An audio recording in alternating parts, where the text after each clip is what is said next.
What's up, War 2 fans? Yeah, they did more Star Wars, didn't they? They did a Star Wars. They did a Star Wars episode 5, and it's not The Empire Strikes Back. This was episode 5 of the Kenobi show on Disney Plus. I apologize if you can hear my washing machine, but it's going off in the background because it's washing various clothes, like clothes that I wear. So, the Kenobi show, episode 5. We've got to talk about it. Huge spoiler alert on this one. I actually remember to give you the spoiler alert. You need a spoiler alert on this. If you haven't seen it, probably don't continue watching this video. But if you have seen it, wow, what an episode. This is a huge episode, plot-wise, story-wise, everything-wise. This was a big one. Episode 5 of 6. So this was another Vader heavy episode, which I love. The best episodes of this show are the Vader heavy episodes. Let me move that pop filter. The Vader heavy episodes, and this is one of them. It's also a Third Sister heavy episode, and a Kenobi heavy episode, and an everyone heavy episode. It's a big episode. There's lots of action, fighting, and in this one, obviously, you know, the show continues the path that it was heading on narratively of being a continuous narrative that just picks up where it left off and carries on and on and on and on. So obviously with this one, they're still trying to escape. They're kind of huddled away. There's obviously a tracker so that Vader can find them. The Third Sister is made Grand Inquisitor, which she's very happy about, but with the Third Sister, we get more continued story with her, and we actually get her sort of second-guessing Vader's opinions. And you think to yourself, like, why did he allow this? But again, it feels meaty. It feels like a big moment. I really liked where the Third Sister's going in the show. She just gets better and better with each episode. And you can feel that she's like just tempting her way onto being just a little bit too big for her boots where Vader's concerned. But she got away with it. She got away with saying, was sort of second-guessing one of Vader's plans. Vader, who is just completely just like this big boss man, and I love him being this huge presence. I know I've said it before, but I absolutely love it. We also, speaking of Vader, get to see Christensen return as Anakin. He is back as Anakin, fighting Obi-Wan. He has a fight with Obi-Wan with lightsabers. Now, it's just training. Obviously, they only fight in actuality twice. Well, no, more than twice now, isn't it? But yeah, we see them fight on this balcony. It's from Clone Wars, from the Clone Wars era, and I will say that I'm okay with it. I don't really care, but for whatever reason, and I don't know what it is, they decided to choose the Clone Wars era to set this training fight in, but they didn't really do very much to de-age Hayden. He looks super old, like really old, way too old for Clone Wars era Hayden. But you can tell that it is due to the haircut. But he does not look right. And he looks kind of really old. He looks older than Ewan. I don't know what's happened there. But the fight's good. The fight's good. And the fight narratively signposts what's going on in the episode.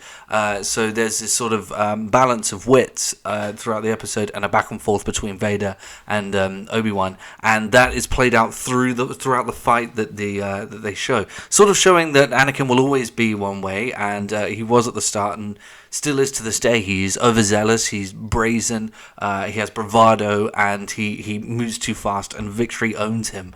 And I like that. I like the fact, the fact that they're showing like a Vader who just won't learn, cannot learn, and will always be on the hunt for power.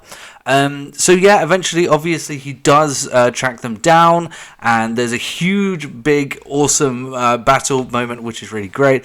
And the Third Sister is involved as well, but she's told to sort of stand back.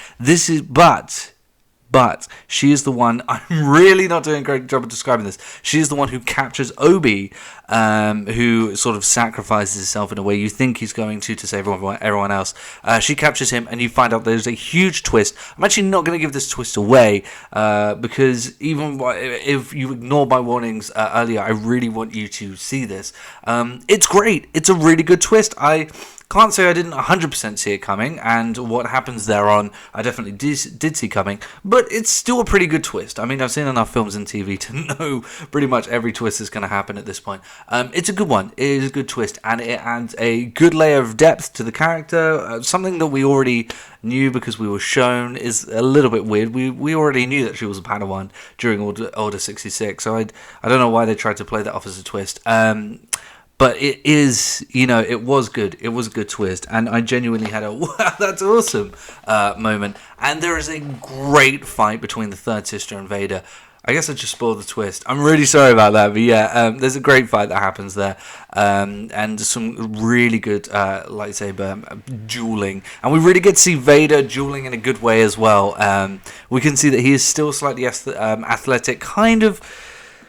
Why isn't he like this in episode 4? Maybe something's going to happen later on in the show, but he was very stiff in episode 4, but he kicks ass in this episode against the third sister, and I enjoyed seeing it. I just enjoyed watching it. I love the visual spectacles in the show, and there is an awesome moment that's really going around on Twitter at the moment, where he pulls a ship down as it's going away, and it just shows the raw power of Vader, that Vader's power never went away. It was never fully in his body. He is still as tough as nails, and probably always will be.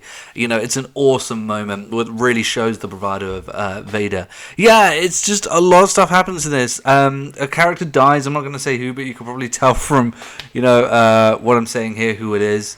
Because the only character who I haven't really mentioned, and it's not Leia. Leia sort of does take a backseat, and towards the end we see that the show is going to head in the direction for the final episode of finally exploring Luke. I thought they might have saved that for season 2, but it looks as though the final episode really is going to go into the character of Luke. They showed this shot of this actor who looks a little like Jake Lloyd, which makes sense, by the way, because related to who Jake Lloyd would have been, laying in a bed, preparing for the action of the final episode. Dun dun dun! Tune in to the final episode. And I think it's going to be great. I think it really is going to be a good finale. And I think, obviously, Leia can't see Luke, can't meet Luke, or this would have happened sooner. I don't know, though. They could retcon that. I'm not entirely sure, but I think it's going to be really great. My prediction is that I think the third sister is going to die.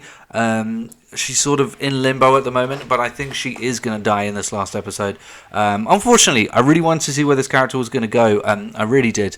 I think there's going to be another fight between Vader and Obi-Wan, which obviously will end with them sort of in a stalemate situation. And I think some big stuff is going to happen in the episode. But I'm really looking forward to it. Next Wednesday will be the finale, and I will give my thoughts on that finale. But for now, I am very happy with this episode. This is probably... it's either my favourite or number 2 to episode 3.